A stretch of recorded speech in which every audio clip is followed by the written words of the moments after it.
got, how many people are we talking about? I think we'll get underway on That's- Well, I hope this so. schedule We're going to or- plan to. These plan ones to- we can see. uh, Well, I'm all set, and the overhead isn't focused, so you're going to start with overhead, right? Yeah. No, I'm not going to use the overhead. Oh, okay. But We have a lot to do in a fairly tight time schedule, and I hope we don't have a fire. Anyway, there's an exit there and an exit there, and maybe another one in case we do. Yeah. It's going to be a cozy relationship, I guess, for these next couple of days. Housekeeping kinds of things, if you haven't registered, do that at break or something. I think most everyone maybe got that taken care of before you came in, but make sure, because they do have quite a few people here, and they weren't able to put everyone in the lodge, as I understand it, so some of you may be in the North 40, but at least you'll have a bed for this evening. This is a state lodge, and so we are able to bill directly. So you are not to pay for your room nor pay for your meals. Now, there will be some group meal functions. It's lunch and dinner or something, and then there will be breakfast and so forth. So you can charge that to OSU Okmulgee and to your room. The only thing that I ask is do not charge any alcoholic beverages to that. We will have a reception, maybe in my room or someplace this evening. We'll let you know where that's going to be. I haven't looked at my room to see how large it is, but we'll make it work for a short while this evening, and we'll have a scotch and water there or whatever. And then any other alcoholic beverages, they're on your own. And cash, check, or credit card, as long as it's your own. I don't really care, but don't go to the institution. I just want to say that I'm very pleased that we were able to get together and do this. I think that you will find it an exciting and rewarding experience. It does, the success of what we're doing here does count, is dependent upon your participation. And we selected the people that we selected because of the contribution that you could bring to this particular type of work session. And we selected you because of your ability to make a contribution. And we really want to encourage all of you to contribute equally and as we go through the process. Let me say that I think that as expected outcomes of the retreat, we have probably two major ones. I think one is it's your responsibility, yours and mine, all of us as we work together to help redefine and to shape the future of our institution as we move toward the 21st century. Again, to help refine, redefine, and to shape what our institution is going to look like between now and the 21st century, and then that sets some parameters in place past that. The second part, or the second outcome that I want us to deal with, and think that we will deal with as we go through the session, is to look at our internal institutional structure and how we are organized. And we are organized to do what it is that we have to accomplish in an effective and an efficient way. And if we're not, let's talk about some of the ways that may help us be more effective and more efficient, leaner and more athletic. Is the things that I think that we need to think about. With respect to some of the driving forces that we're dealing with that cause us to think about this session and some other sessions that we've dealt with and will need to continue to deal with. There are several, I think. First of all, planning and strategic planning is just the right thing to do. It's the astute thing to do. It's the thing to do if in any organization, if you want to move ahead and make progress and do a better job of serving those that we're charged to serve. But however, there are some other agencies that we're dealing with and will continue to deal with. One is our accreditation agency, one accreditation agency, and that's the North Central Association. And that particular organization is extremely important to us and extremely important to our long-term viability, and that we maintain continued accreditation. and that we'd be able to respond in a satisfactory way to the demands that they're asking us to respond to as it relates to institutional assessment. The other is our OSU Board of Regents, the Regents for Oklahoma State University and the A&M colleges. They're asking for increased accountability, and rightfully so, and that we can say to our own regents that we are really doing the job that we're supposed to be doing. The state regents have been in the process for the last several years talking about strategic planning, and we've done some things in the last couple of years for them, but probably the reorganization that they've done, and during the last 6 months they have made significant calls for additional planning, increased accountability, increased looking at what the priorities of institutions are. And their position is that in Oklahoma, that higher education is funded 60 cents on the dollar. And so we have constrained resources. We've had constrained resources since 1983. The likelihood of constrained resources continuing for many years to come is probably close to 100%. And what the state regents are saying, given the fact that we have constrained resources, then we're going to ask institutions to really determine what their priorities are. Because with constrained resources, it doesn't mean that institutions of higher education cannot have quality. You can have quality with constrained resources, but you have to really determine and understand and become committed to what your priorities are. And we have to be willing as an institution then to make really very difficult reallocation decisions. And reallocation decisions are based on the mission of the institution and the expected outcomes of the institution, and what really defining what business we are in, the students that we're going to serve, and what we want to happen to those students. So tough decisions have to be made in terms of programs that we may expand, programs that we may modify, programs that we may discontinue. And I'm not just talking about programs of study. When I'm talking about program, I'm talking about any type of effort, unit that we might have at our institution. But we need to know what our mission is, where we're going, what our goals are, and then we make decisions based on those. Finally, all of us know that the taxpayers, and that means at the federal level and at the state level, taxpayers are becoming more and more sensitive and concerned about taxes and whether or not that they are getting a good return on their investment. And 42 states this year had budget deficits. 42 states out of the 50 states had ended June 30th, 1991 with a budget deficit. California had the largest deficit, approximately $14 billion.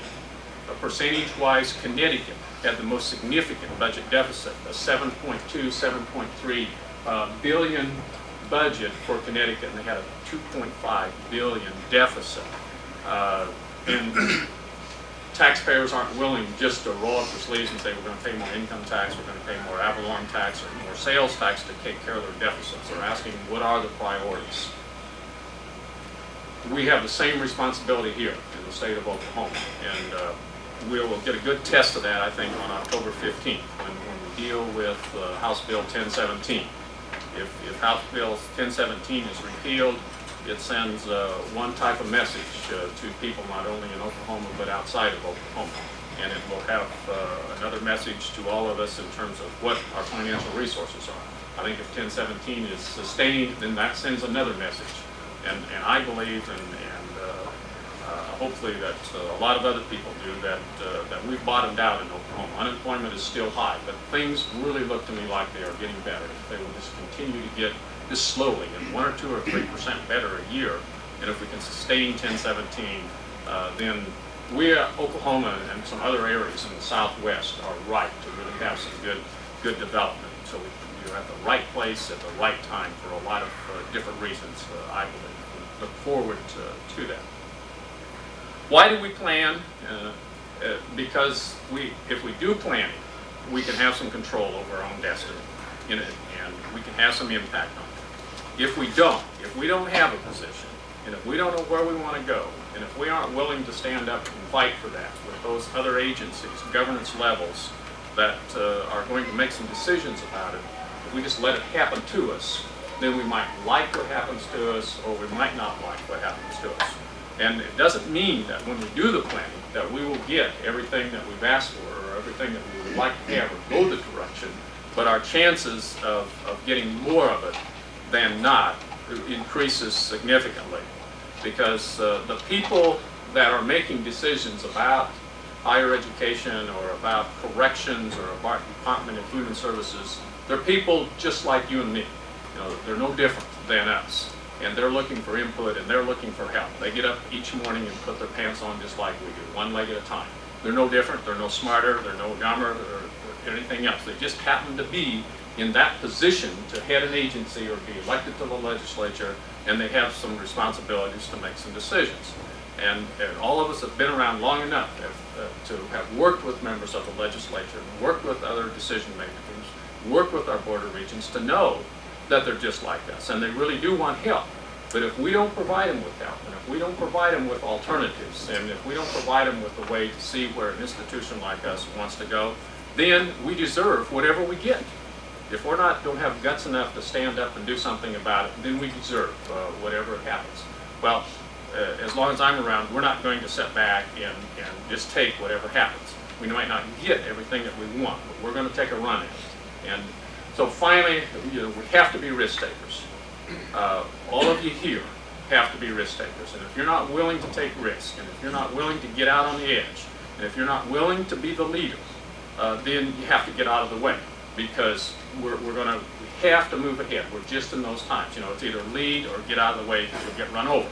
And we just don't have any choice any longer in higher education or in an institution like we are that's so heavily focused on technology. We just have to have that and move ahead. So we'll talk a little bit more about it as we go through the session. But one of the charges to you when we complete this session is that when you go back to our campus, is that you be carrying the flag, because it doesn't do any good for 30 of us to sit around here for 2 days and just talk to one another and not talk to anyone back home, or not go back home to the campus and make a commitment to make a difference in something that we're going to do. You have, even if it's one thing, you have to make a commitment to 91, 92 that, by God, I'm going to make a difference in this, or I picked out 2 things or 3 things, and it's going to impact the students, it's going to impact my colleagues, it's going to impact the community, it's going to impact a whole lot of other audiences, so that when we come away from here, that you have that commitment and you know that it really is going to make a difference. Well, I'm going to stop there and say this afternoon we will have Executive Vice Chancellor Gary Smith with us. We'll have President Campbell and Roy Peters, Director of the State Tech Department. They will make a presentation. We have faxed them some structured questions for the panel afterwards. And I'm pleased that we're able to get all 3 of these people, and I think we're fortunate to be able to get all 3 of these people. And we want to take advantage of the time that we have with them. And I've told each of them as I visited on the phone, we're going to ask you some controversial questions. We're not going to be embarrassed by trying to put you on the spot, but there are some issues and things that we want to deal with, and we want you to deal honestly and candidly with us. And I think they're coming prepared to do that. So on your agenda, I believe it's on your agenda, or it's on the handout. We know someplace anyway, there's a sheet of paper,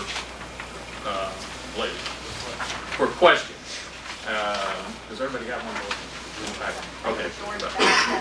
Okay. Well, anyway, during the discussion this afternoon, think of questions that they might stimulate that you want to ask, and then write those down on that. Then I want to pick them up before dinner, so that Dr. Taylor and I can look at them over dinner. And then when we have the panel discussion after dinner, we're going to ask them those questions plus some others that we've already faxed them. So keep that in mind. Or if you go through the day and you think of some questions. Okay. Well, I'm not sure that all of you have had the opportunity to meet Dr. Robert Taylor, Bob Taylor. He's been on campus 3 or 4 times during the last 6 months. Yes, you all have. We had the faculty staff meeting, so all of you have had the opportunity. So I said some things about him then, and I'll keep him humble by not saying anything else about him. I just, he's internationally recognized in technical education and strategic planning, and we have one of the best people that we could get in the world to help us with this process, and we need to take advantage of it. He was telling me he flew up from El Paso, and Tuesday night he went to El Paso to get on the airplane, and he brought 3 bags, and brought them up this morning. And he went to the ticket counter at Southwest Airlines and said he wanted to check the bags. And he said, I want to check 1 to San Francisco, 1 to Seattle, and 1 to Chicago. And they looked at these tickets and they said, you can't do that. You're going to Tulsa. And you can't check your bags to 3 different places. And he said, well, I don't know why not. The last time they came to Tulsa, that's where you sent them. So, anyway, Dr. Taylor. You bet.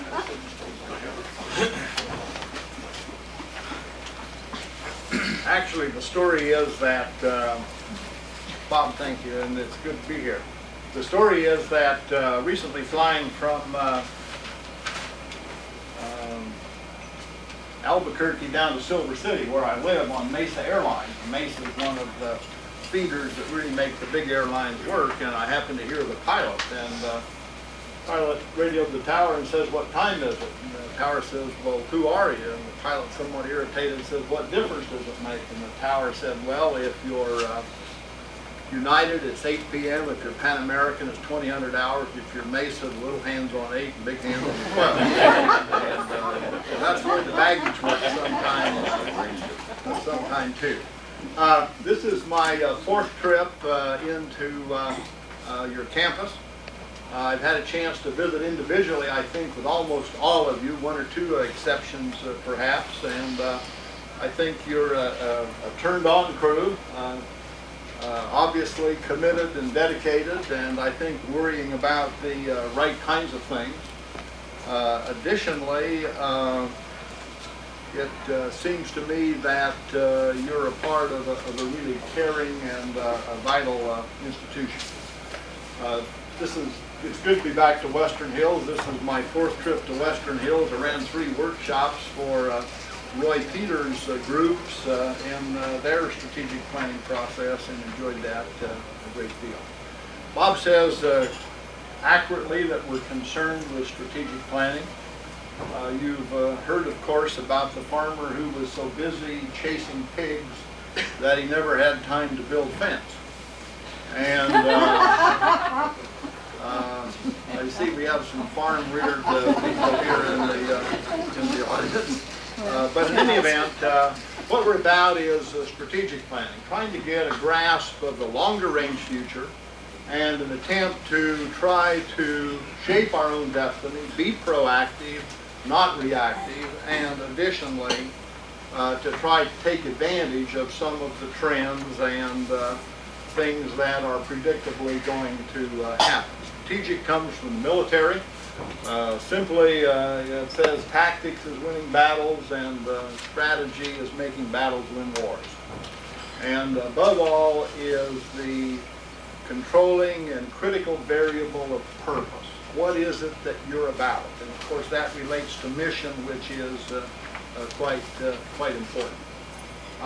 It's timely in the sense that Bob had asked me to begin to work with the institution on strategic planning, and then as it turns out there are significant developments in planning from the state regions as well as the parent campus. It is participative.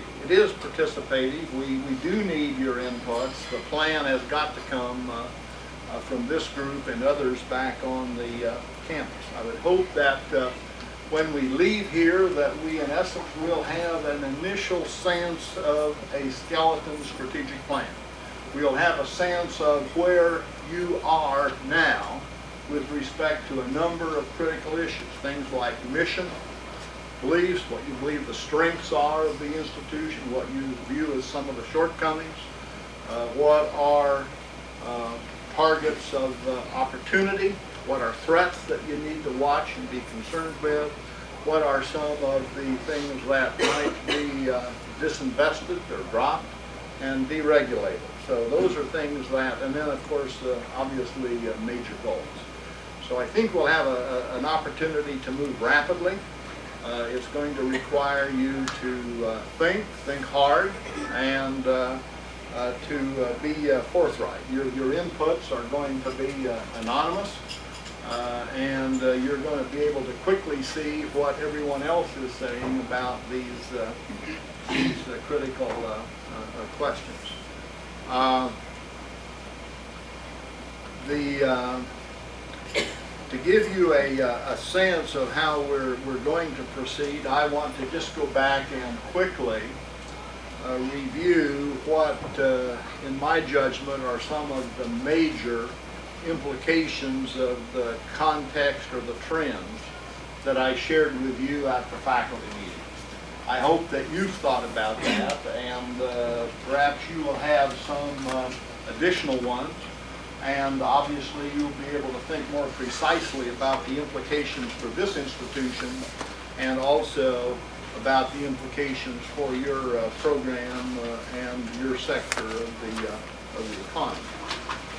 After that, we have a little videotape on paradigms, and one of the critical dimensions, I think, in strategic planning is to try to get out of some of the traditional paradigms and to look through fresh constructs and fresh lenses at some of the challenges and opportunity.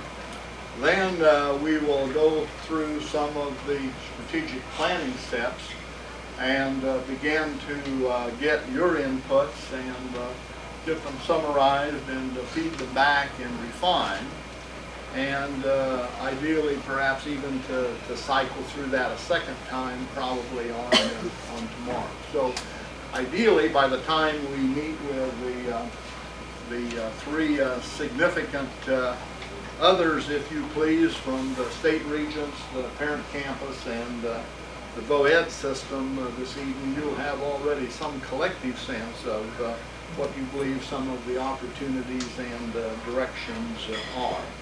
And then we will recycle on that because of the iterative nature.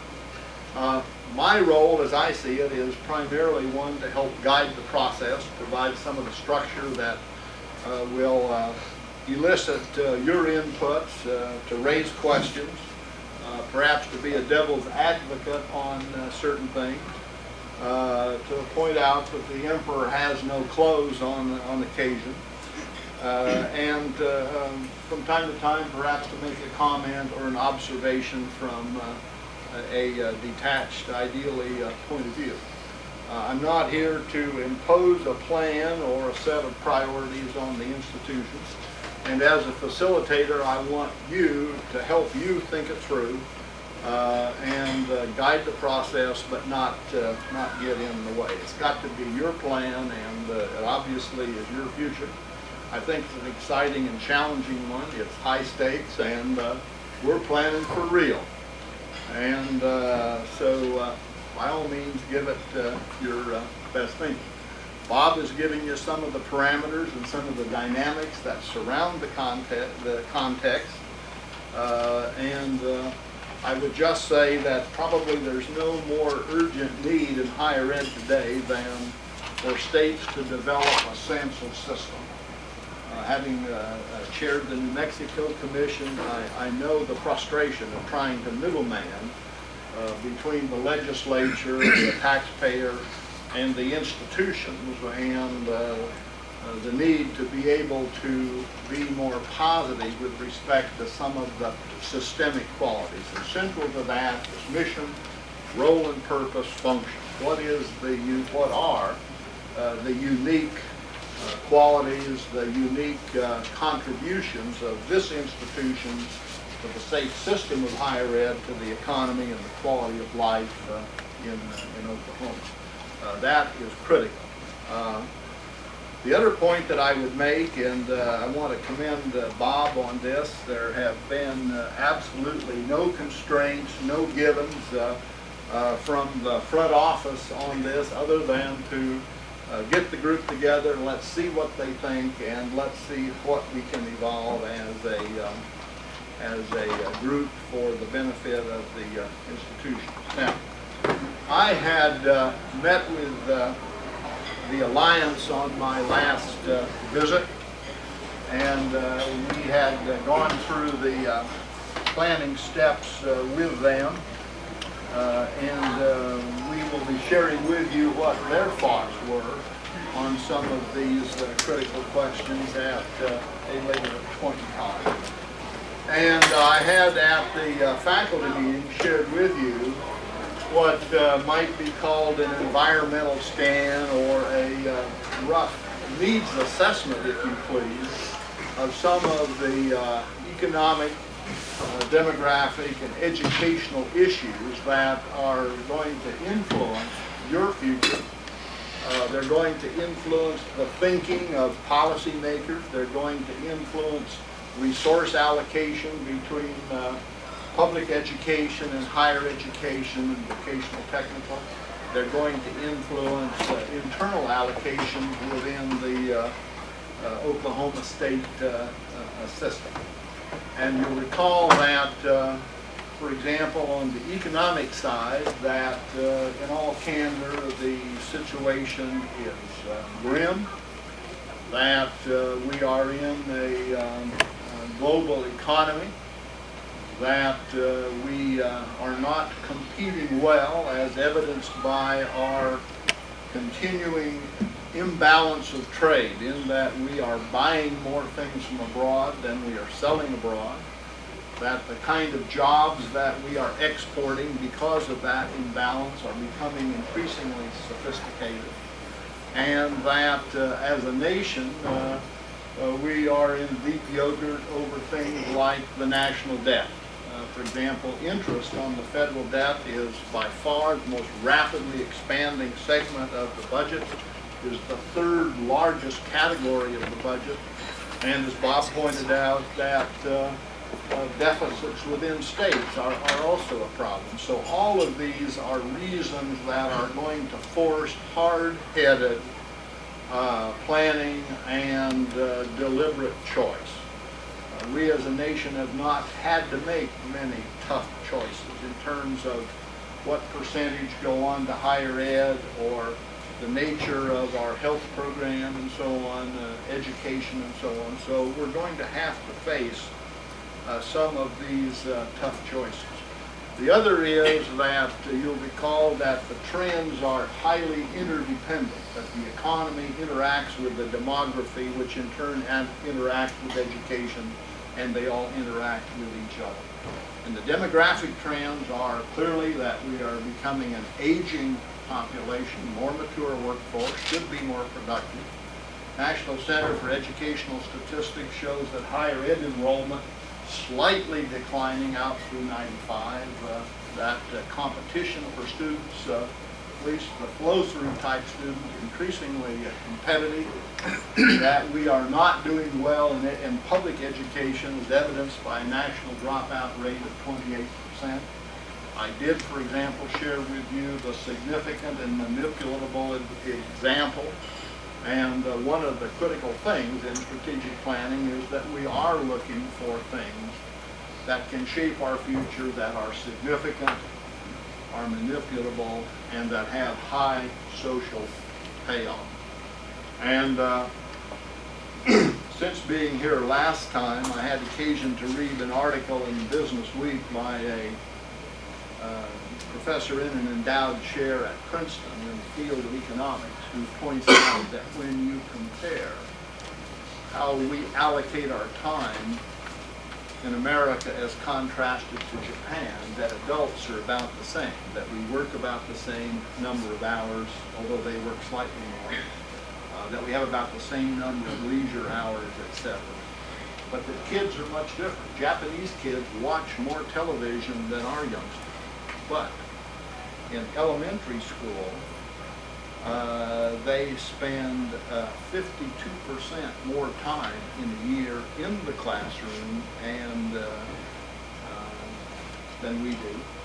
That high school students spend 60% more time. They do more homework, and that in essence, when you take those factors into account, that 12 years of education in Japan equals 22.3 years of education in America, which says, in essence, that the significant and manipulable conclusion you'll recall of time on task, that it's about 2 for 1. And so this says a lot about the future of higher ed because of the kind and quality of people that will be coming forward. It also says something about the competition that you're going to be faced for tax dollars in funding education. And you need, therefore, to be carefully planning and to be able to have documented results through accountability systems. The other element of the demography you'll recall was that we increasingly are seeing a declining birth rate below that to sustain our population. That the growth in the population is from groups that are traditionally at risk. 83% of the new entrants to the workforce in the year 2000 will be women, immigrants, and minorities. And from that, we have to shape a world-class workforce if we're going to compete. We have to shape a world-class workforce. So the vision of a high-tech society with high-tech type workers seems to be out of phase with our demography and with our educational system.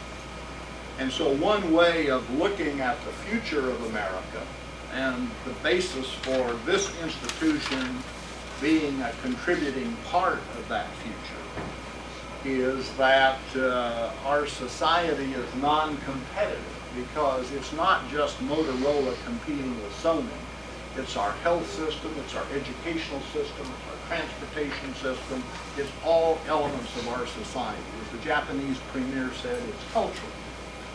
And so if we have some segment of our society that's not efficient or effective, and we have to have costly second chance systems like re-entry systems and second chance systems for dropouts, then the money that goes there is not available for research and development, for venture capital, for aggressive marketing, those kinds of things. And so we clearly have to make our educational system work for all of our students. And so the inescapable, there are a number of what I think are just inescapable implications. And so I think you have hopefully thought about that. I purposely did not share those at the earlier meeting. I will chat with you a bit about what I think those implications are. Now, first let me say that there's great interest in self-improvement, and the significant thing about today is that we're talking about us. And of course, you've heard Pogo say we have met the enemy and they is us. To show you the interest in self-improvement, I was in Miami a few weeks ago and had a little time between planes and dropped in on a major national meeting that was going on at the hotel. And it was the National Mortician Association meeting. And they too have problems. And their problem for the afternoon was, how do you look sad at a $10,000 funeral?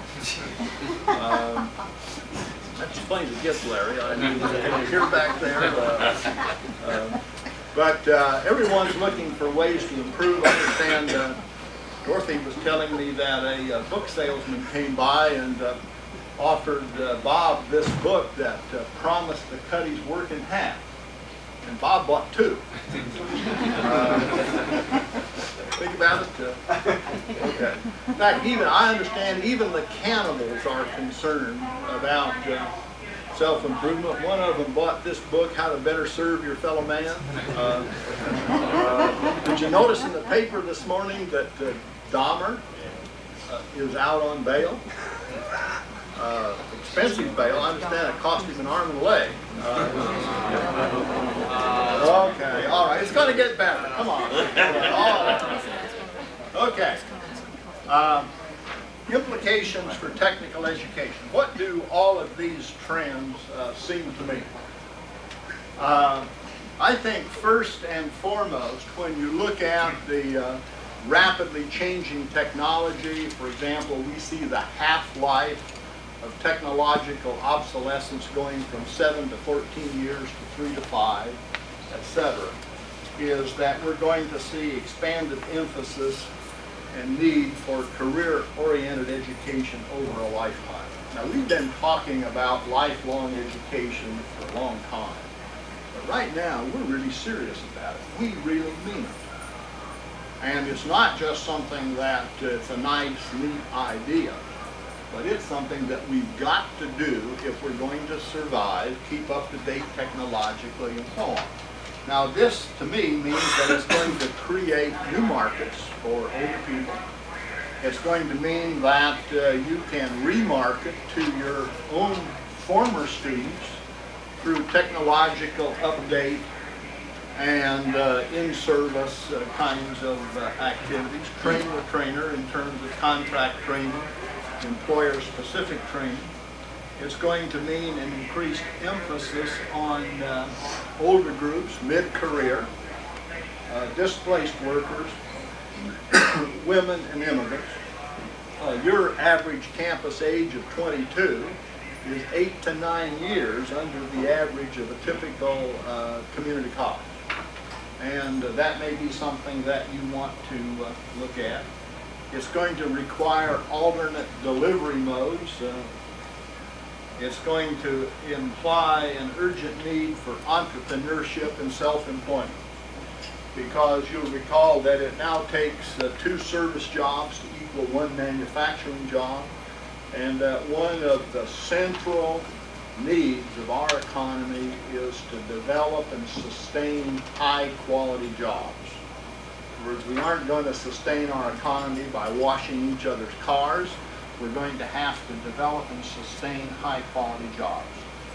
And then, of course, this is going to require a different kind of worker. If we're talking about a technologically oriented society, then it's going to require a worker with an academic base to profit from on-job training and to be able to grow and learn. It's going to require the ability to help solve problems, to be interpersonal in terms of work teams, quality circles, etc., and adaptive and flexible kinds of behavior. Additionally, when you look at the demography and you realize that a disproportionate amount of births are to at-risk and minority groups, that we absolutely have to find ways to capacitate what the Grant Foundation called the forgotten half. There's no way we're going to sustain any economic growth without drawing on that group and qualifying them to be technologically oriented workers. We have shifted our immigration policy, but our economy cannot afford a dole or a welfare kind of approach. That they're going to need support for coping with life problems, that the reasons for dropout may not, or non-completion, may not be academic. We've got to expand their basic skill development and integration. We're going to need English as a second language program. You need to find ways to capitalize on cultural diversity. Perhaps as we think about training the super technician, many of those people will work with multinational companies and probably in their lifetime will work in other countries. May well need a second language, may well need to understand the culture and the workforce there. We've got to find ways to meet the training needs of handicapped, and ideally we need to find ways to improve our placement, the quality of placement of these individuals who go through our program. And I think one of the real opportunities and obligations, I put it both ways, opportunities and obligations of this institution is to find ways to better serve that pool. It's a way of increasing your enrollment. It's a way of capacitating these individuals to enjoy a labor market advantage. And there is an urgent, almost desperate need of business to be able to hire from this pool. And if you look at the press, if you look at the trends. We are moving back into a very urgent and critical set of concerns surrounding race, affirmative action, assuring that all of our citizens benefit from our various social systems, our economy, and so on. That's going to be very intense in the next 3 to 5 years. Clearly, we need to establish genuine partnerships with employers, and I mean getting beyond the superficial mating dance and somatic massage, but really getting down to a genuine partnership, to agree on performance requirements for jobs, to develop credentialing beyond a certificate or a degree. And I will make the point that increasingly I think a degree is going to be like 2 jacks in a poker game. It'll get you into the pot, but it won't win it. And employers are going to want to know more than the degree. We need to establish hiring preference and reward competence of our graduates. We need to develop placement and advancement agreements, continuing ed opportunities back again to lifelong. We need to find ways to work with industry to facilitate the technical update of our instructors. Return to industry programs to get them into the industrial or the employment setting periodically, to see what is the state of the art, what kind of concerns and considerations need to be built back into the program, and to establish advisory committees that work on real problems and opportunities. Now, I think that I've tried to put this little overhead together on what I call the emerging covenant. And some call it a social contract, others refer to it as a symbiotic relationship. But I think it's emerging as the kind of covenant that needs to take place between employers and educational institutions. It deals with the quid pro quo. And if you think about it, the heart of this covenant is competence and performance. That's the unit of currency. That's the central basis of the dialogue, the contract or the covenant between employers and so on. And this means that we need a certified competency list of what it is that employers want in the way of performance from graduates. It means that our educational system needs to be competency-based in terms of being able to focus our instruction and development on competency and to be able to certify that. And then it means that part of our exit package is to be able to warrant performance levels of graduates against those competencies. What is it that individual graduates are able to do with respect to those competencies? Now, the other side of that is that employers need to give preference to people that have these competencies. They ought to go to the head of the line in hiring. That they need to be placed on the basis of competence, not age, or that everybody starts the same. Companies need to be able to distinguish and reward individuals that have the performance and competence levels that they have specified, and they need to be able to promote and train on that basis. Now, that also implies an appropriate division of labor between where is pre-employment training and where is on-job training and where is recurring education, that sort of thing. But again, the heart of this covenant is performance and competence, and it's going to take the kind of dialogue and discussion that we have talked about in terms of advisory groups and others. Now, if you talk about what then becomes the instrument or the basis by which you transmit to an employer the credential or the performance and competence levels of individual graduates. And you'll recall that the recent National Task Force on America's Choice, low skill, low wage, or high skill, high wage, they talked about the need for a hiring credential. They also suggested, you'll recall, that perhaps no employer should hire anyone below the completion age of high school who was not enrolled in school or had completed. That in effect society says the business of young people from up to age 17 is to get a good education. And you don't hire them unless they're enrolled, doing satisfactory work, or have completed. And some countries have policies like that. First, it seems to me that this passport ought to deal with the individual performance levels on the competencies that an employer or a trade association has identified. It ought to carry some of the details of work experience. What kind of work history does this individual have? Statements from supervisors of work and instructors, a transcript, attendance record. One of the best proxies for industrial discipline, being at work and so on, is did they attend school regularly? What job or job cluster are they prepared for? And what would be the suggested next area or level of preparation?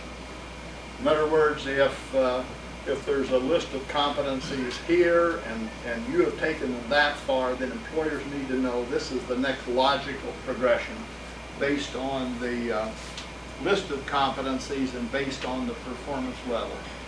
And then the matter of references. And perhaps there are other things that need to be in that.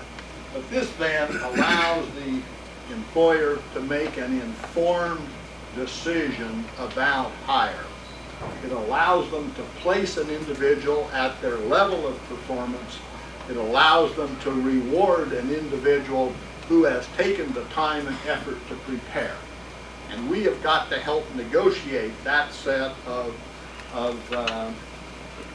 expectations and agreements that become part of the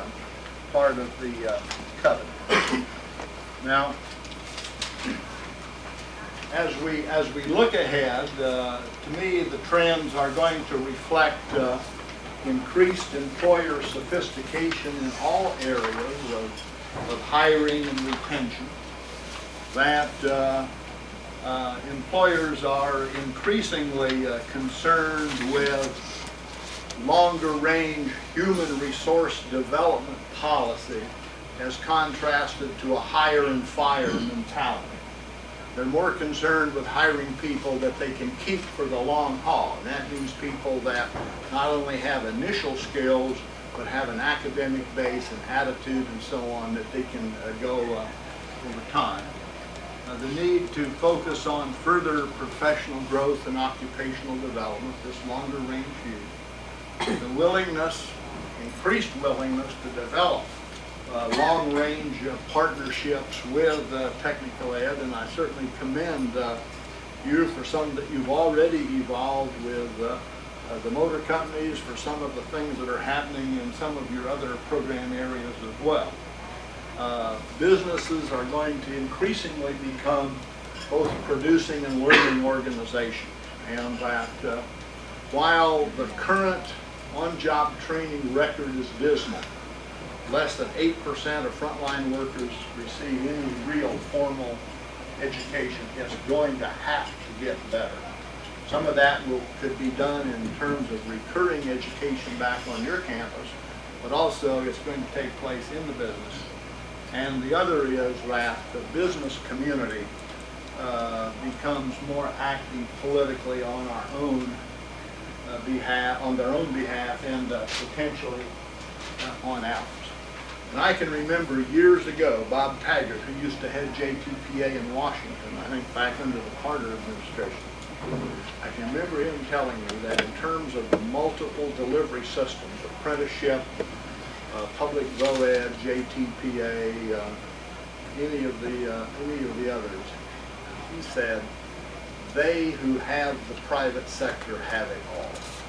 And there is absolutely, if there was one thing that I could burn indelibly in the minds of the group here in terms of a central, long-range, strategic plan and strategy, is links to the private sector. Employers are going to get what they need. Employers are going to go to the legislature and say, if we're going to compete, we need this kind of technical education. They are going to get it. And to be able to have that covenant in place, to have that set of working relationships, which are not uncommon in other countries, Germany, for example. Employers participate in the final exams and the verification of competence, so that when students come out for employment, there's absolute assurance on performance levels. That is going to be where it is. And as you look at increasingly constrained resources, competition for funding and all, employers. And I will also assert that employers are your real customers, not students.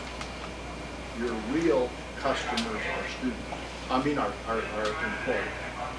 Students are the interim group and product, but your ultimate long-range customers are employers.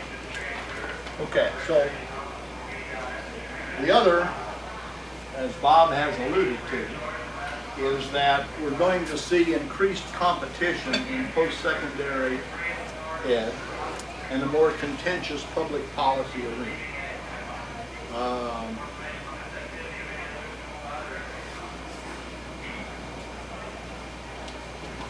Given the shrinking pool of well-prepared students, a great deal more competition for those students, an urgent need and commitment and social obligation for this institution to reach out and find ways to better serve some of those that are not now able to benefit from your program. It's going to mean increased accountability and performance measures that focus on competence and student achievement. And later today, we're going to be asking you, what are those key measures that you're willing to be measured and evaluated on? And of course, you recognize that we have had increased interest of Congress and legislative bodies on some of these key measures. The Campus Security and Higher Ed Reporting Act that looks at retention rates in colleges.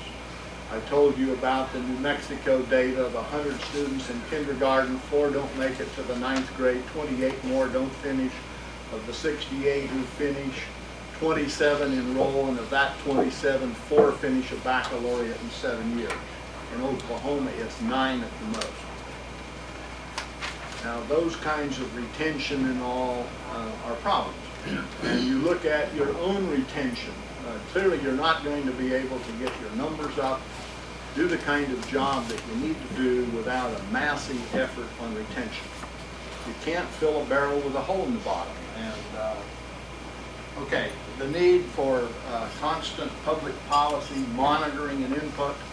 And again, one of the ways you monitor that policy is through employer connections and influence.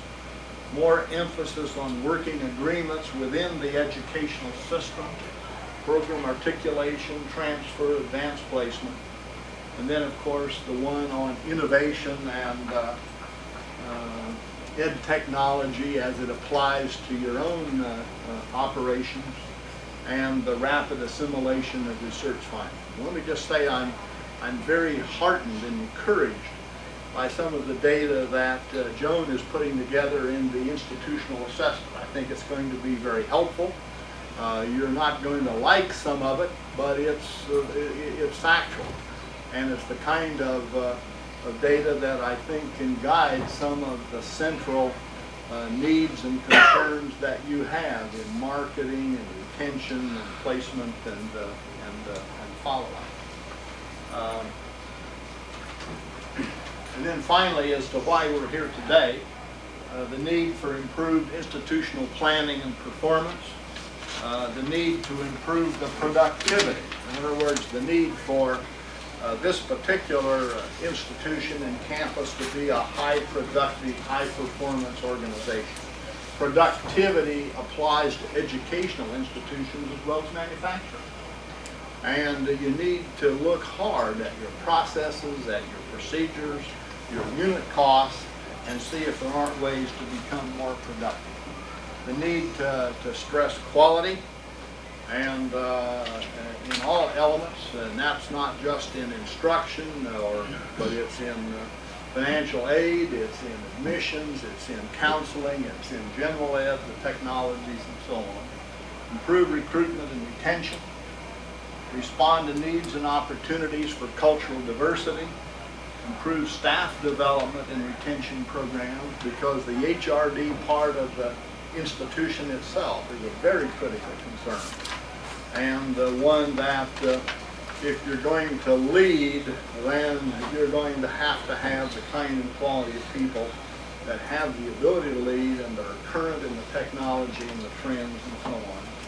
And then the need for constant institutional self-evaluation and fine-tuning. The one to know your own problems before someone else does and makes an issue of it. The ability to act on your own report card and performance data.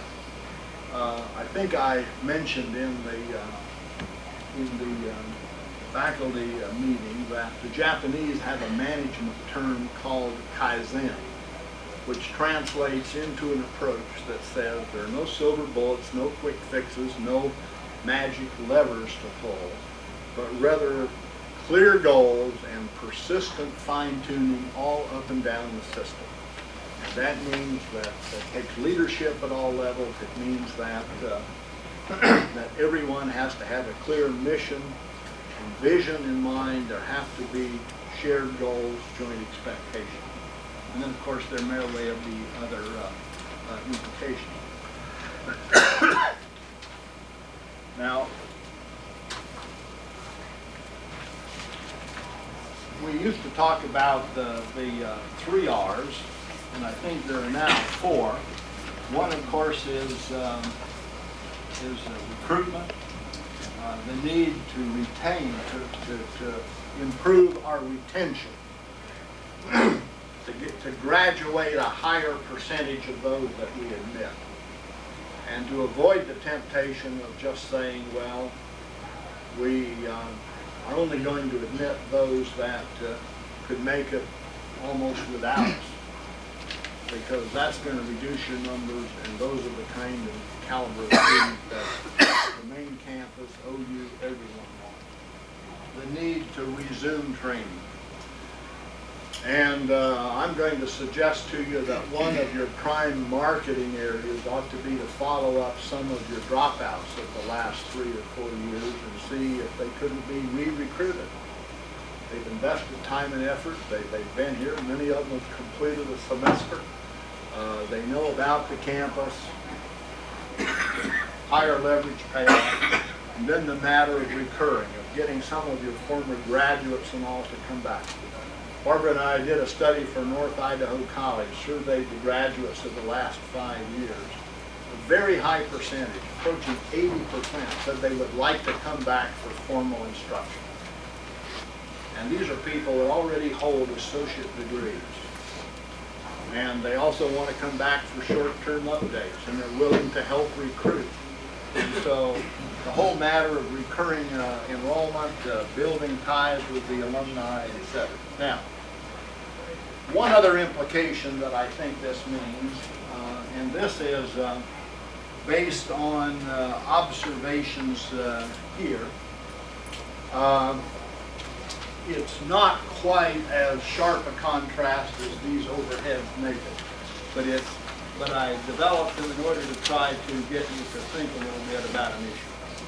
One way of looking at the current curricular strategy is that you have a general ed base, and then you have standalone, almost self-contained technologies, 1, 2, 3 to infinity. let me suggest that you consider a curricular strategy that has some advantages. One is that it's more productive and efficient. Two, it preserves some options, and it also looks at the potential for hybridization and cross-technology development. And that is a curricular strategy that is based on general education, but then recognizes that there may be core or foundation courses that are needed that serve several technologies.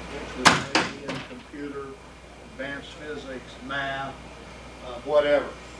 And that within these classes you might have students from several of the technological areas.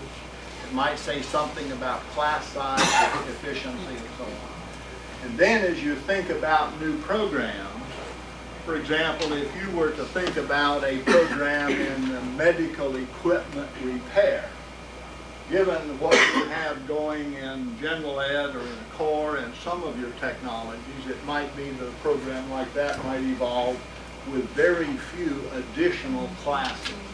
And that as you add new classes, you're going to get more efficient and more productive and still provide a genuine option. Something to think about. Okay. Perhaps the most significant implication is the sense of urgency.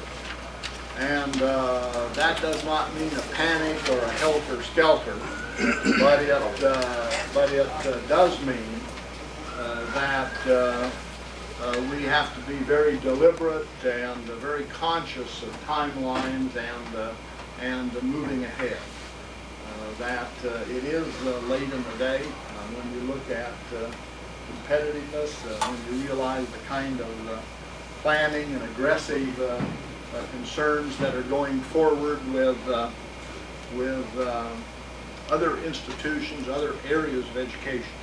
Now, let me just stop with that, see if there are any general questions or observations or alternate points of view, and then we will take a break and come back to the paradigm case. Could we have a little more light now, please?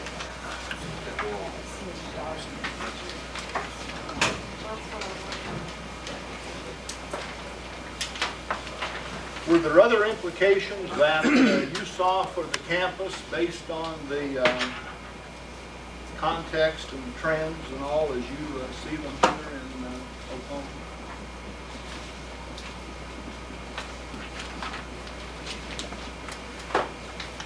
Okay, any questions? I have a question. On one of the slides you had the fact that the at-risk groups, we need to address supporting some life coping skills for them and expanding basic skill development. What do you mean by that, expanding basic skill development? Well, one of the things I think that has come out in the analysis of why at-risk students do not do well in our program, vocational and technical ed as well, is that in many instances they just do not have the academic base, the 3 R's, if you please, to do that. And of course there's a great emphasis on integration. The new SCANS report from the Department of Labor that's been out just probably less than a month talked about contextual learning, applied learning, or to teach math or physics and general ed, the ability to apply it to the technology so they see that base. And it also says that we may need to think about some upfront kind of development to get people up to speed. Working with Joan yesterday, she pointed out a student who had been in one of the small business occupations who had all A's except in one class, and that was math, and it was an F, and he was no longer on campus. Now, did that math failure, is that the reason that person left? We don't know. We need to know But what it says is that when you think about the worker of the future, unless they have the general ed base to build on, they can't succeed in the technology. And it may well be, if we're interested in improving our cultural diversity, if we're interested in helping serve the forgotten half, contributing to business being able to hire graduates and so on in this area, that we're going to need some kind of front-end concern. And a lot of the research in this area on improving retention talks about front-loading programs, putting your very best instructors in the first semester, absolutely assuring that everything that can be done to give that student success the first semester happens. And that includes advising, it's concerned with finance, personal problems, all of that. I think I had shared with you that I was the commencement speaker at San Juan Community College in Farmington, New Mexico. And that is an absolute first-rate community college. And they have 3 cultural streams, Anglo, Hispanic, and Native American. And what do you think is the best graduation rate? It's their Native Americans. Their Native Americans are graduating at a higher percentage than Anglo or Hispanic, and it's because of a special support program that they have. It gives them individual counseling, it gives them the kind of support on consumer affairs, housing, whatever it takes. And it is working and it can happen. And so I think that's part of it. Any others? Yeah. I'm assuming from what you're saying that the allocation of resources to those kind of supports for people who have problems coping or cultural problems, whatnot, is worth it. That's what I'm hearing. Say, is it worth it? That's what I'm hearing you say. Yeah, I think it is worth it. I think it is worth it, and I think as a nation we've got to find ways to better serve and capacitate that group. Because the alternate costs, for example, in New Mexico, 80% of the welfare, 80% of those in the slammer are high school dropouts. And the alternate costs are Dole or costly JTPA programs. We've got to find ways to do it. And it's also the way that perhaps with some of the efficiencies in the curricular strategy, that there could be internal reallocation to support some. Perhaps there are agency support for some of these programs.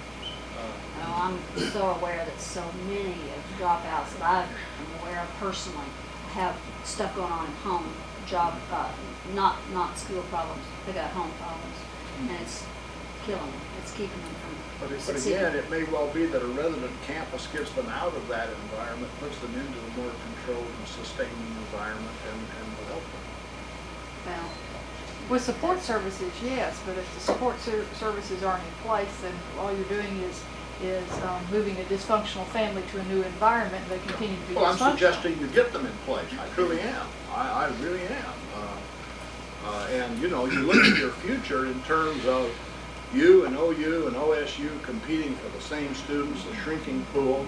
Here are people you're going to be paying taxes on for welfare, etc. We've got to find a way to do it. And so what is this institution's opportunities and obligations? Yeah. Others? I have a question. Yeah. On the education industry relationship, you use the term warranted performance. Is that a guarantee? Yes.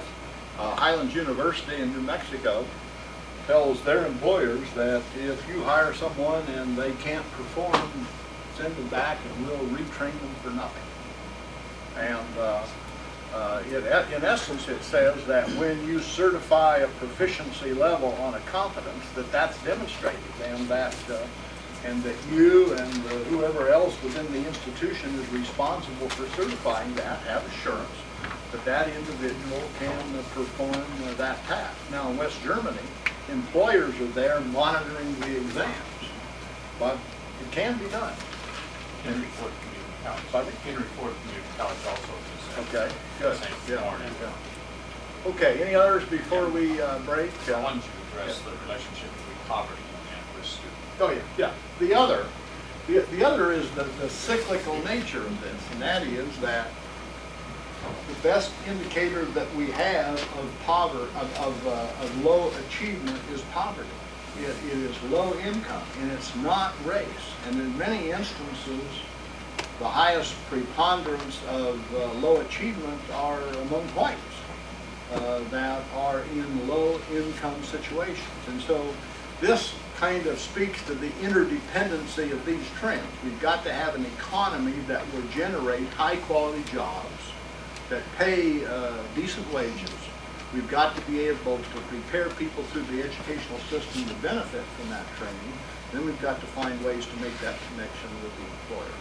And the other is that if our economy expands and we have any reasonable increased demand for high quality people, then we've got to dip down into that pool to get them or import them and through immigration. And I think I mentioned that our immigration policy has made a subtle shift from ethnic quotas to admitting those that have skills. And we're doing that when some of our own people are not prepared to take those jobs, and that's tragic. Okay, can we take a break? Let's take 10. Yeah, let's take about 10 minutes, because Yeah. we're a little behind schedule. At least you can get your coffee cup filled.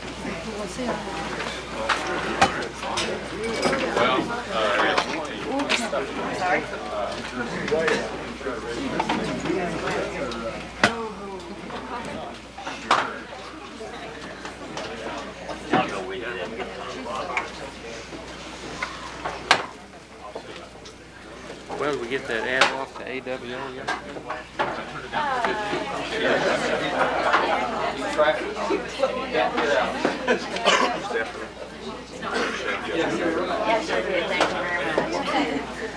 Sorry about that. No problem. I don't think it was our No, it wasn't. doings, but big computer in the sky. Yes.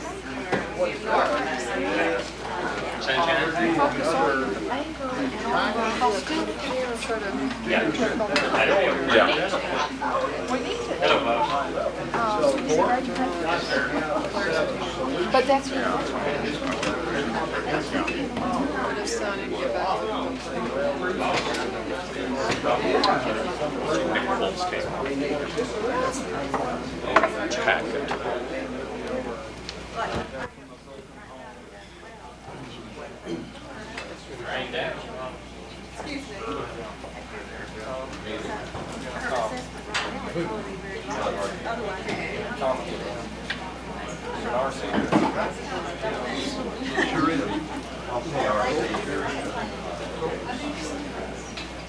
We were just lucky to have her.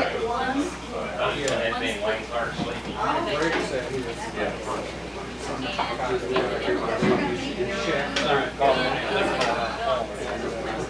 Tried to get Renee to go over there and spend some time. Anyway, we'll see what happens. Yeah, and I don't. Well, you know, I'd rather do it with the students do it, just like my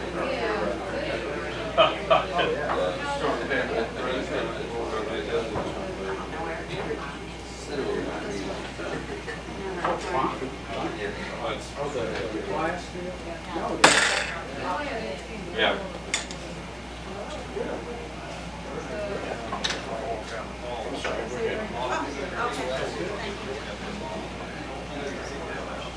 George, did you talk about Hot County area instead of about that? No, but I talked to her about it. Well, trying. Robert, how did you finally end up? No, not only that, I mean. Oh, well, you know where the main entrance is? You're on the inside of the road. Yeah, right. The inside, you're north of 51. Little outhouse there at the Actually, basement. you're north of okay. Yeah. Oh, it's not too bad. I kept saying detours, I kept finding it on the side.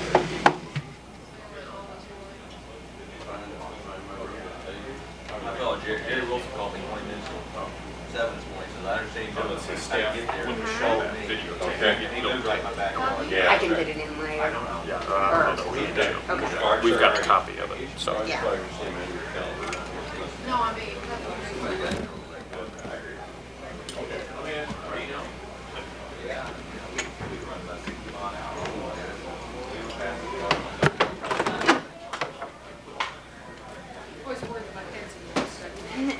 And I know I'm short, so.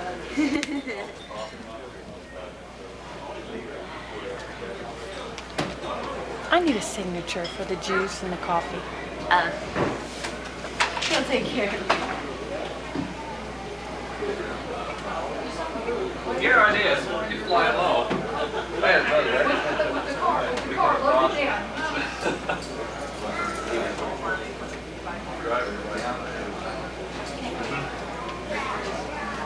Excuse me.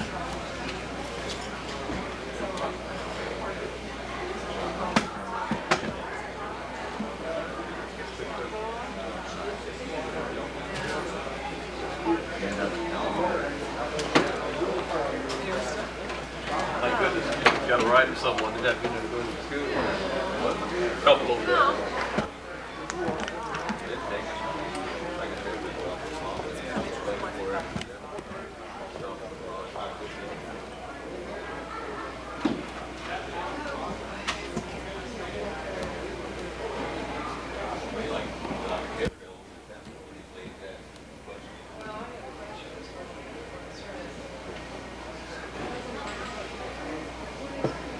You okay, kid? Now I have a chair. I gave Bill my chair when he came in. You don't have one? I've got one now. I got it out the corner up there.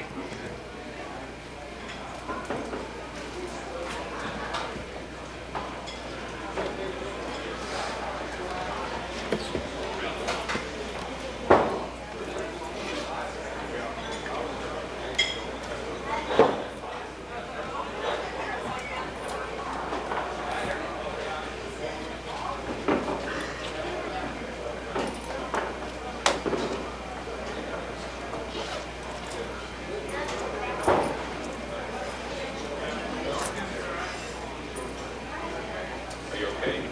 Holding up?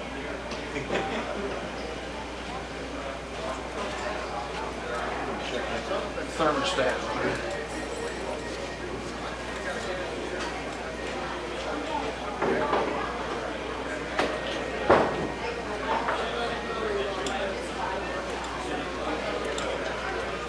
Thermostat 753.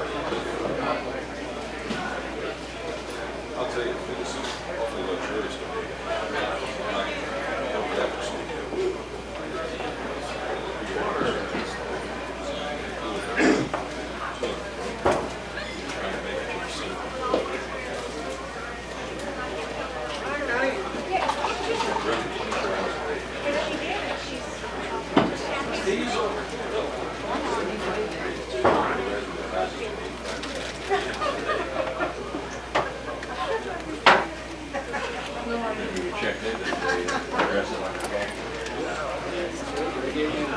How are you? Someplace where you really work. When I checked in, I said, this guy about 3 back behind these two says he's back about really Dalton.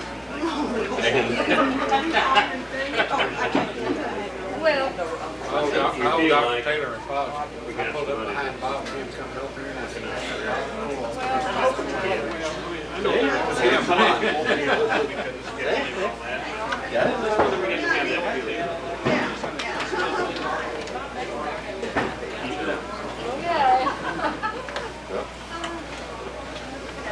Everybody.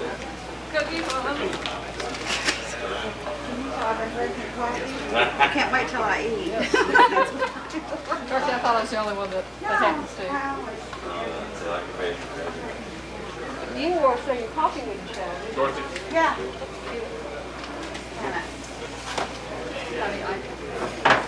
You did? In fact, yes, in fact, last night when I tried it on, it has slips somewhere, and I was looking at it, I think there's slips in my car, I had trouble with this one. Did you know this? News, It's just a little bit out. dry county. You know, That's not supposed to be loud. correct, call me Silver. I was not trying to. Okay. Generally, that's That's what I got. This says Carolina. And I'm sure. Well, I presume all of these towns are So can you? and it says, and surrounding areas. Wouldn't look like on the package. This need Oh, it looked like that. This was. Multi-county news. Those are always the same. No, appreciate you making me move my deal to where I get in a more comfortable chair. Get very cold. 25 years. Me too. I never sell anymore. I used to sell all. Every time I get watch this on the show, my daughter's I take Are you most of that. not this time. Let's see, on my phone. That's just my birthday. Drink the water. I haven't done that in a long 21 or something. time. I wish I did more. I'm the oldest. Oh, I love it. It's so I just I've already been, I don't like so. I'm gonna post like this.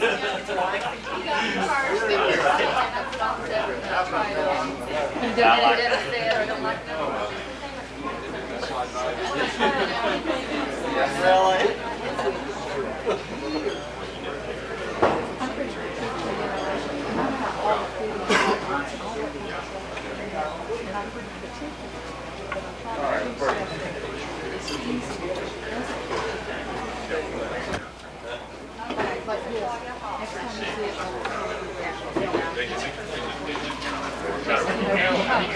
Yeah.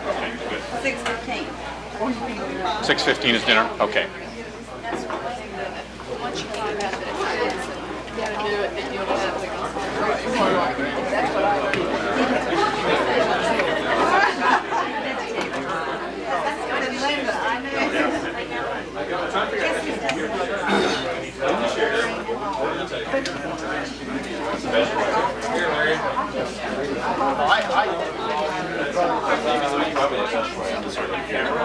It sure is. A Salaponic? Yes, your favorite brand. Did you get me on there, Marlon? Well, no, it wasn't on. I mean, it's on, but it's not recording. Okay, now hit it. Now it is recording. Your favorite.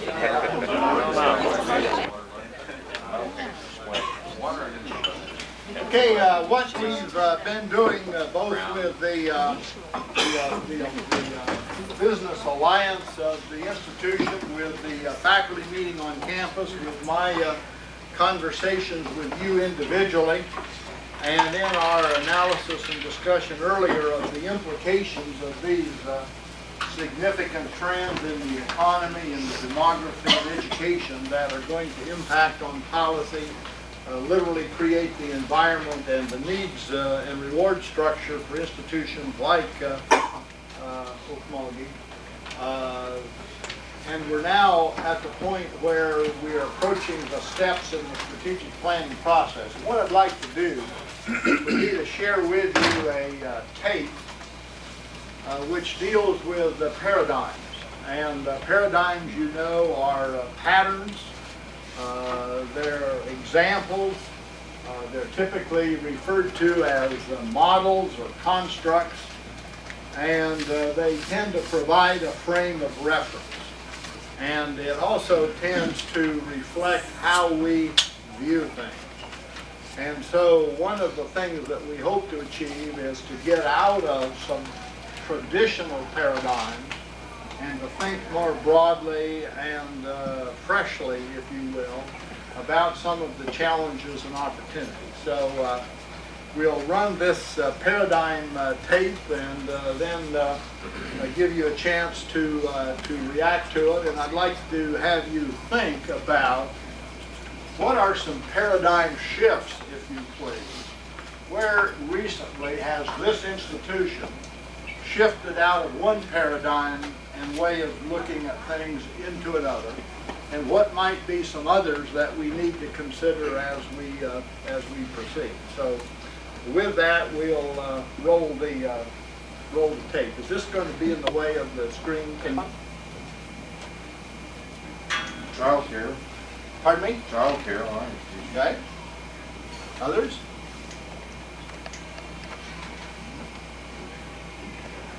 As you think, this might be something you might want to visit about at lunch.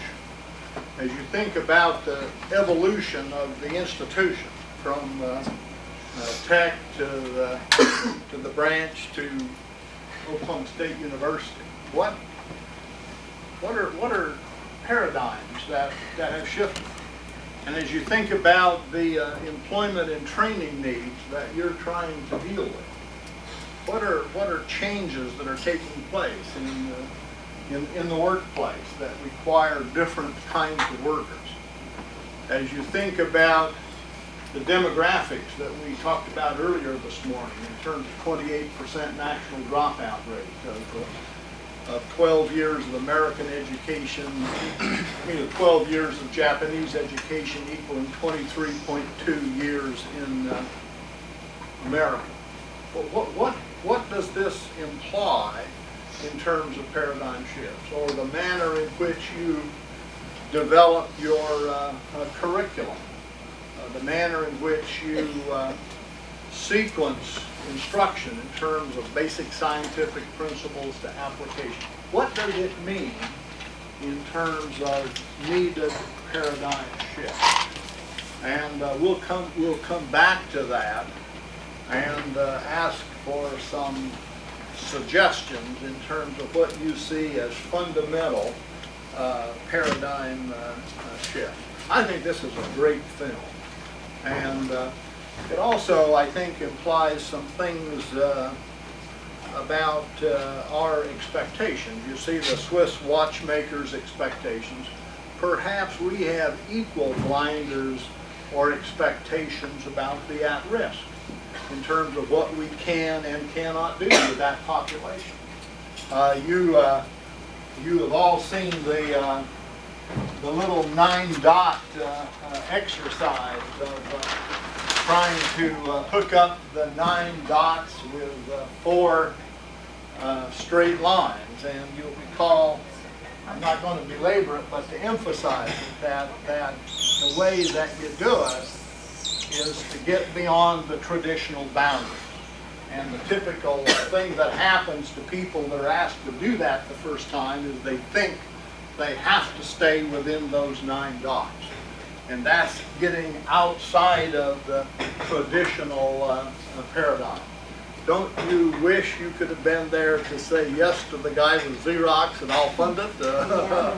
How about that? Okay, what we're going to do now is to transition into the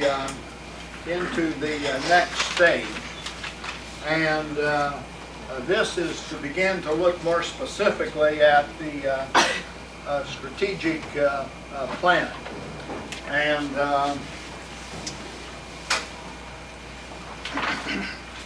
here is just a quick refresher on a strategic plan, a process, guiding members, envision, get beyond the current paradigm with respect to the future, and to develop the necessary procedures and operations to achieve that future. Concrete planning. And as Bob has pointed out this morning, it provides the means to shape the future rather than to simply just prepare and react. The plan sets forth directions to which the institution is committed, and most importantly, it's not a prediction of what you think will happen, but in fact what you're committed to try to make happen. These are your goals. We're going to try to improve retention. We're going to try to do a better job with the at-risk students. We're going to try to tighten the linkage and the working relationship with employers. Whatever it is you think needs to be a part of that future. Now, just to quickly, here are some hard-headed lessons about strategic planning from the private sector. Doers must be the planners.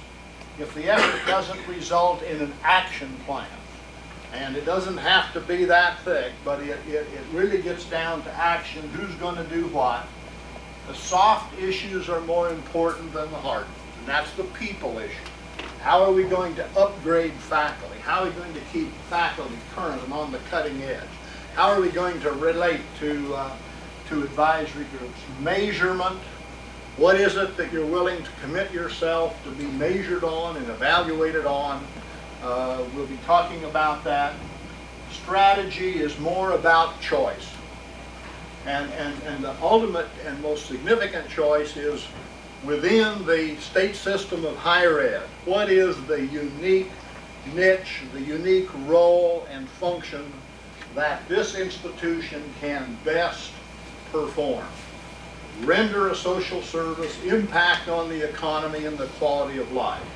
Build on strengths, look to the future, be cognizant of the trends and the forces that are going to be acting. It's more about commitment than correctness, believing in it, committed to making it happen. Change is going to happen one way or the other. Strategic is more about managing and organizing and optimizing human performance. Practice works, and there's no one right way to do it. So we're in your folder. You have a sheet that is entitled Planning Assumptions. And here we have started the list. And again, you'll notice that most of my lists end with a question mark. So what this says is, I'm not sure I've got everything. And I invite you to think and add to that list. And here, again, planning assumptions are a key factor in planning that we take for granted or as a best estimate of the future. And when you look at some of those, one that we have pretty hard and concrete evidence on, and which we're assuming is going to be true and perhaps even accelerate, and that is the matter of technological change, the rapid exploitation. And again, come back to the Japanese. When you look at the profile of their federal budget, their national defense investment is very small. They're taking that money and putting it into venture capital and technology transfer. I told you earlier that much of the American blue market is commanded by inventions in the United States in the 50s. Look what they did with the Swiss watch, and think of what they've done in some of the other areas. Human resource development, if we're going to win with people.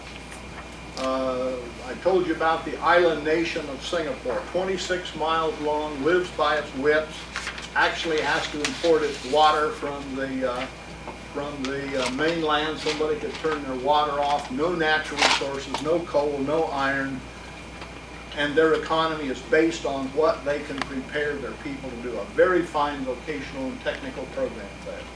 And it's the transformation, value added to products, etc.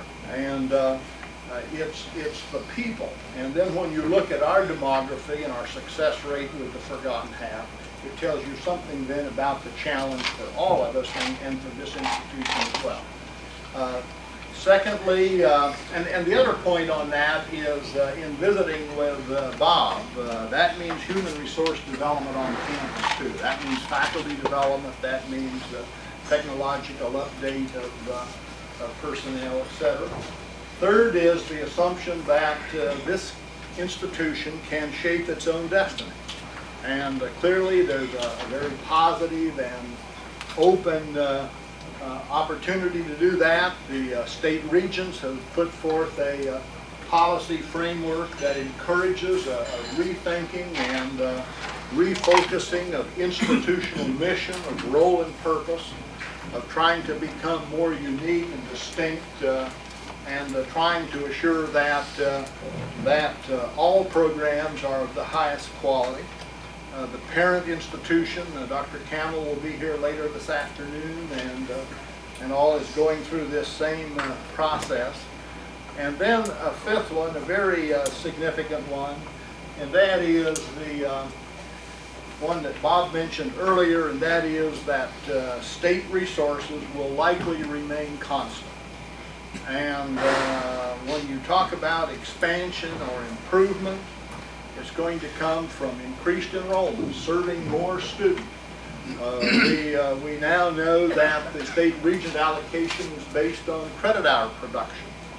And so the whole matter of institutional productivity, serving more people. One, it's the way that the budget works, it's the way that the labor market works, and it's the way that we shift people from tax users to tax producers.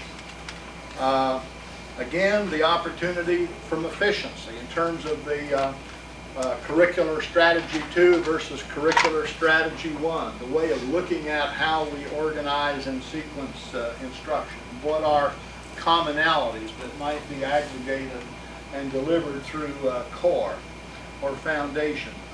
Student tuition, I think an inescapable trend is going to be increased tuition costs. It's happening nationwide, and again, it's part of the fundamental policy question that we ask ourselves on the commission, or that legislators ask, and that is, who pays and who benefits?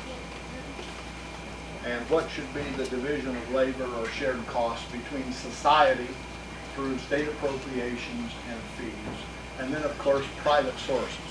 As we've talked about private sources, we've urged you to think about not only the matter of financial support, but in kind through equipment and also through volunteers. Perhaps there are ways that senior citizens, former staff, former business executives can contribute to programming.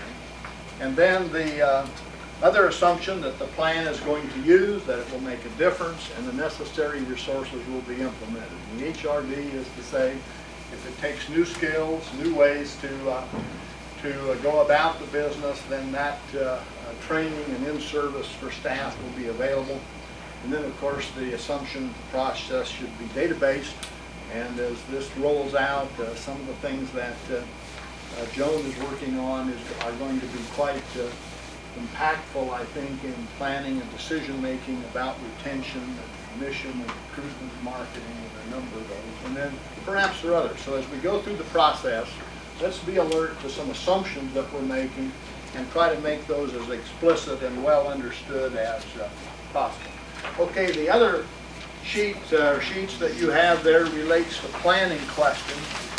And this is just an attempt to start up front with some of the known problems or anomalies that we need to determine or reconcile in planning. Things that we need to consider and deal with, such as doing a better job of serving the forgotten half, improving our linkages, etc. For example, what could be done to improve and develop optimal relationships with employers? What's the best interface between this institution and the VOTEC system? Is it a capstone role? What is the optimal interface with the main campus? And then what is the unique niche and unique function and purpose of this institution that would best serve the people of Oklahoma as a part of the higher ed system? And then what about curricular strategy instruction? And what should be the characteristics of student and staff? What adjustments might need to be made in the technology transfer function? Or what technological infusions and adaptations are needed to achieve state-of-the-art technology and learning and teaching? The process by which you bring about behavioral changes. In other words, as technology is in the workplace, what technology needs to be added to the way in which you carry out your functions, whether it's instruction or support or library or whatever. As we look at the institution, and Bob invited that look this morning in terms of what adjustments are needed with respect to centralization, decentralization, reporting channels. What are major issues in moving toward a 4-year technology degree as a unique degree within the state system? What do we mean by advancing technology? And what does that say about programs and all? What level of effort should be given to serving a multi-state region? what improvement or adjustments are needed in non-academic student functions and in general, and then specifically to better serve non-traditional and minorities.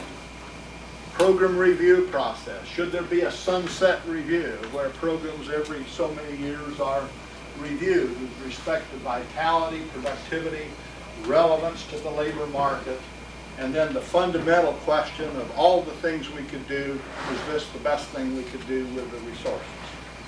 And then how about trying to improve marketing and recruitment? As I've moved around among you and visited with you before the meeting, perhaps that is the number one or the most frequently mentioned thing that I have heard from you. And then the matter of the graduation rate. How can we assure that a larger percentage of those that come and enroll actually stay and complete degrees? And what's it going to take in terms of instruction, financial aid, counseling, support systems? You've made some changes in family care, things like that already. Advantages and disadvantages of an area vocational technical school on the campus. That process is moving through the area. It has moved through step one, I guess, of three major steps. Assuming that continues to develop, what kind of interface and division of labor, shared facilities, reciprocal relationships need to be developed with that institution? And then increasingly, when we think about organizations of the future as flat, non-hierarchical, decentralized, characterized by a common vision, shared goals, joint expectations, adapting, flexible, responsive, that requires leaders. And how are managers transformed into leaders? Okay, now, please, if you will, think during lunch with respect to additional assumptions that you think need to be made explicit as we roll this out and we begin to get some concrete ideas down. Are there things that we're assuming to be true that we haven't set forth and made clear and explicit? And the other, of course, is that one of the most fruitful areas of discussion and planning are unexamined assumptions and things that may be implicit in some of the insights that we gained in the paradigm and the paradigm shift. So think hard about that as you think about the future of the institution. And we're not just talking about the future of the institution, we're talking about our future. And we're talking about the future of the state. And of course, the way to do that is to do the best possible job of focusing our resources on that unique contribution that this institution can make to the economy, the quality of life of the state, and to do it in an efficient and effective manner. Okay. Now, we are in the cycle of the strategic planning process, and now we have already, through our discussions on campus and earlier this morning, looked at the context and the environment. We have examined the trends. We are conscious of what's happening in the economy, population shifts, education. Out of that comes some imperatives. The need to capacitate the bottom half, to strengthen our ties to business and industry, to staunch the flow of dropouts in the public system, improve our own retention, and this then moves into some must-dos. Now, as we approach that, there's nothing more fundamental than purpose. There's nothing more fundamental to an organization or an institution than to be very clear about purpose. And the overarching document or instrument of that literally is the mission statement. Now, I had shared with you that the parent campus, Oklahoma State University, and its system is also rethinking mission and role as part of its strategic planning and as it relates to some of the new paradigms, literally, that are coming out of the state regions. And in large measure, that is being driven by the economy, which says we can't have everything everywhere. We have got to be selective. Wherever we offer a program, we have to ensure that it is high quality. It may mean that we will drop some courses and some programs, not close institutions, but we clearly have to be more selective and more precise, and that we can't be everything to everyone. Someone asked me at the faculty executive committee meeting, did I think that this institution was better off being narrow and focused and unique, or broad and diverse and comprehensive? And I opted for the former. And I think that is a very clear strategic advantage that you have now. And nothing, of course, is more important than contributing to the development of a highly skilled workforce, which will be a part of a high-performance organization, high value added, high quality jobs, which transforms into taxes to support better education, which will attract industry and capital and investment and create more jobs, etc. Now, since you are part of a system, and since you're part of a university system, it's important to at least be aware of the kind of thinking that is going on the parent campus. Now, this is a draft. This is a draft. But this is what is currently being circulated as a possible mission statement for Oklahoma State University system. Systems is right, yeah. And you'll notice several things. One is quality of human life. And it's hard to have high quality human life without people having a good job and being prepared for it. It says that you have to be strategically oriented, selective on what you do in the general functions of instruction, research, and public service, the three classical functions of the land-grant university, that they intend to incorporate a strong liberal education component, emphasize advanced level programs in science and technology that are internationally competitive. Now that's the thinking. Again, this is a draft. President Campbell will be here this afternoon. If you have strong feelings or convictions, I think he would welcome the input. Now, again, the Oklahoma State University at Okmulgee has an opportunity to develop its own unique mission. Now, obviously, one of the missions is to contribute to the broad mission of the parent campus, but it does not say that you have to have a carbon copy groupthink mission. You have the opportunity and almost the obligation to come up with a unique mission that best uses the talent, the resources, builds on the strength, the history, the tradition of this institution. And so we're going to ask you to think about that in about 35 seconds. And if we have cards to distribute, do we? In the folder. Oh, okay, all right. We'll be using a number of cards. We don't ask that you put your name on it, but we do ask that you put a code word on the card, like the first one should say mission. The first one should say mission.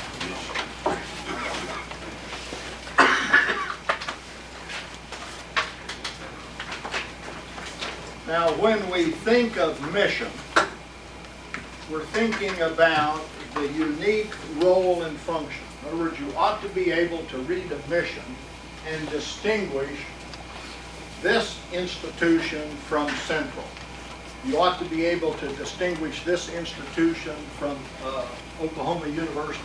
The mission ought to be as clear and positive an expression of the unique role and function.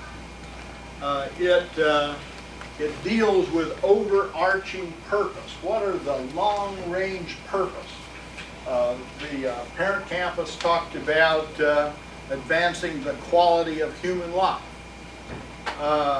And another way to look at it is kind of like a charter or a basic constitution. It's a North Star. Now the French have a beautiful term that I think applies to mission, and it's raison d'etre, and it's reason for being. What's your reason for being? Why should there be an institution at Okmulgee? Why should the people of Oklahoma pay taxes? And above all, what should be the unique purpose and mission, the reason for being of that campus? Now, you have had a mission. It's been promulgated through the accreditation process. It's advancing technology. It's post-secondary. It's residential campus, etc. Those are still as strong a possibility as any. But if you have in front of you a blank sheet of paper and you have a blank card, and you could construct a mission from ground zero, remember the paradigm tape? Back to zero. If a slate were clean, list 2 or 3 code words, 2 or 3 critical elements that you think need to be a part of that mission. What are those 2 or 3 factors or features that you think need to be a part of that mission? Now, a mission typically deals with who, meaning the institution, does what, purpose, to whom, under what circumstances, with what effects, and at whose cost. Now that's pretty complete. But when you think about mission, when you think about it from your perspective, with the kind of students or employers you work with, or the kind of support services that you're engaged in, what are those 2 or 3 critical thoughts that absolutely, or concepts, need to be a part of the mission? That it would help you optimize your future, and more importantly, you think it is in keeping with the way that the trends are going. In other words, when you think about mission, what mission is it going to take to respond and to lead and to impact on the context that we've been discussing? So just please write, if you will, you don't need to put your name on it, what you think ought to be 2 or 3 of the key concepts in that mission. And we'll take these up in about a minute or so.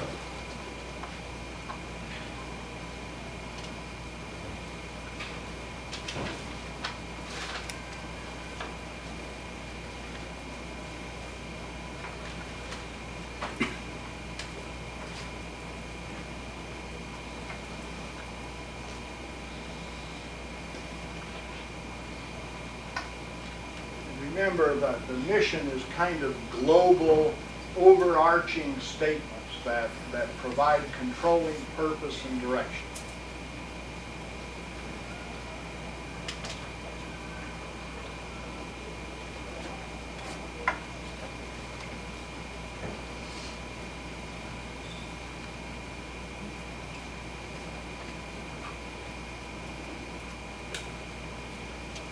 It doesn't have to be in sentence or paragraph form, just key concepts.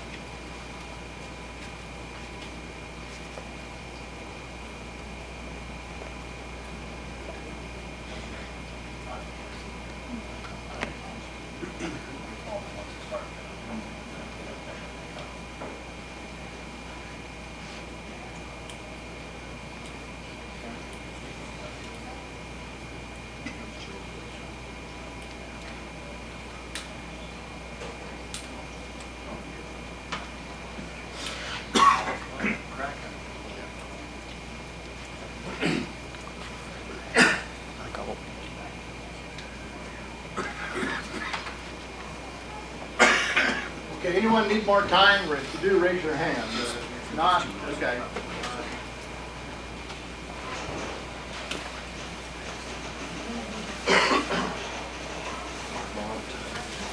We're going to return to this. This isn't forever, but we'll be returning to it several times. Just hold up your cards if you're done, and we'll. Maybe we can just pass them to the corners. That might be the best way.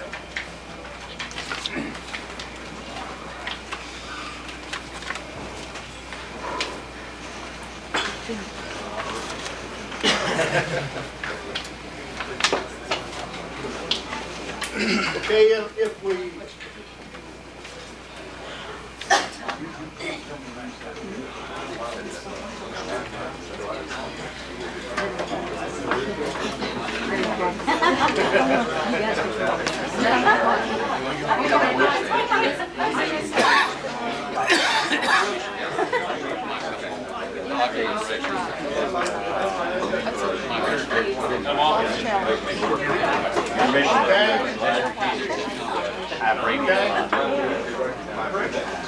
Sometimes I can read, sometimes I can read.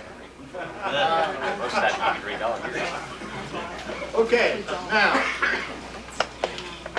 if you think about the United States Constitution, you'll recall we had a Constitution, and then we later came back and amended that with a Bill of Rights.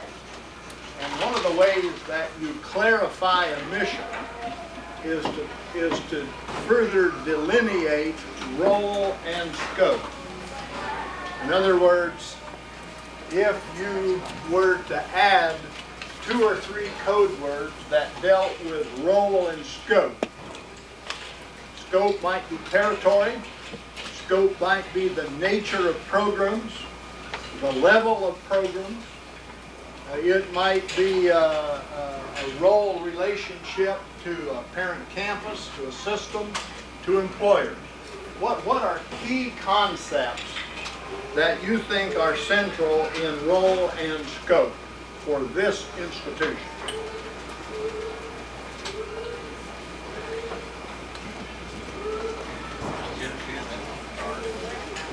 Use a card again. Yeah, I'm sorry. You got a whole lot of cards. Yeah, Use a lot of cards. Yeah, you're going to have writer's cramp here. Could you just say a few more words about that? Yeah, okay.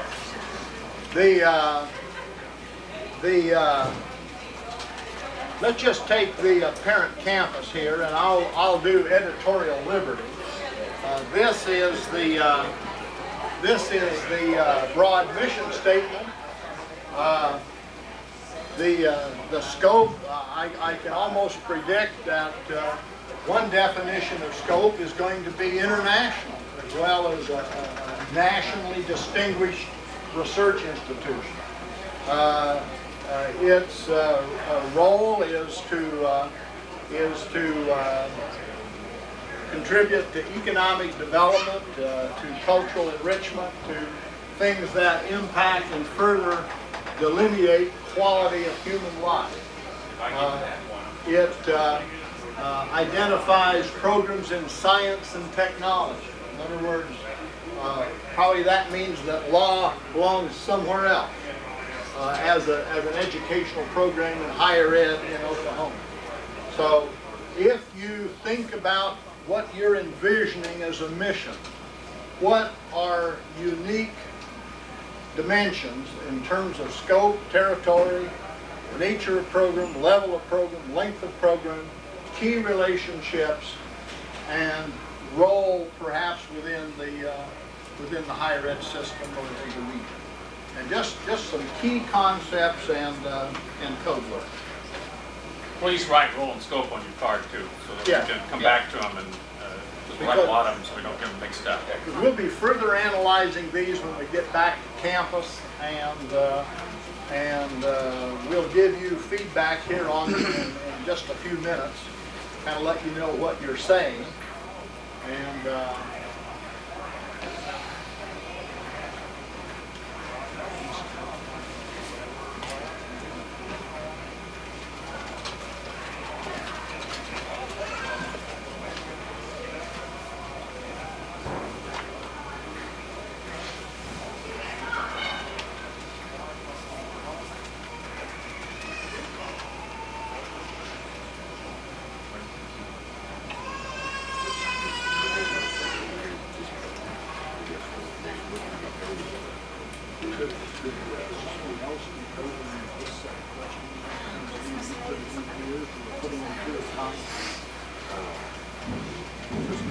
Okay, anyone need more time on roll and scope?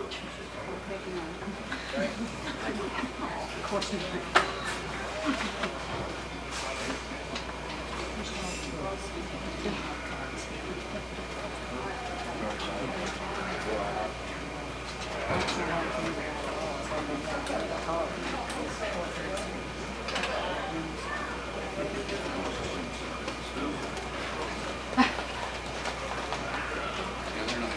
Actual car.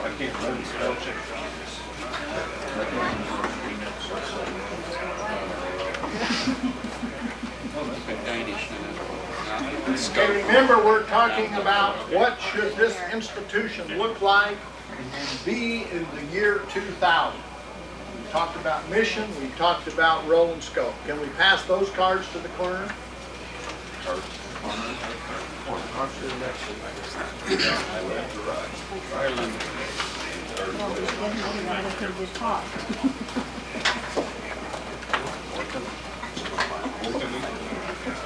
Okay, now, I'm trying to make all mine the same as the rest. And I'm not making them all the same. okay, could we now think about major functions? When you look at the parent institution's functions, they're probably going to be the classical ones of research, instruction, and service. What are the unique functions that need to be a part of your future? What are the unique functions that need to be a part of your future?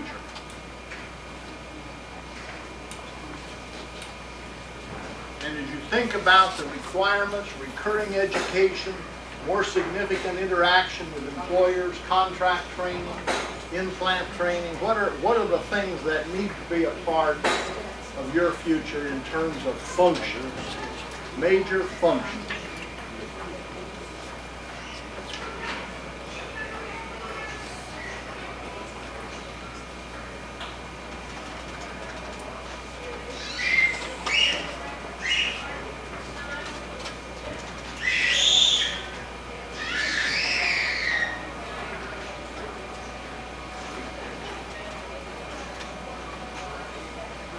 Again, get outside the 9 dots, get outside the paradigm, think of what it's going to take.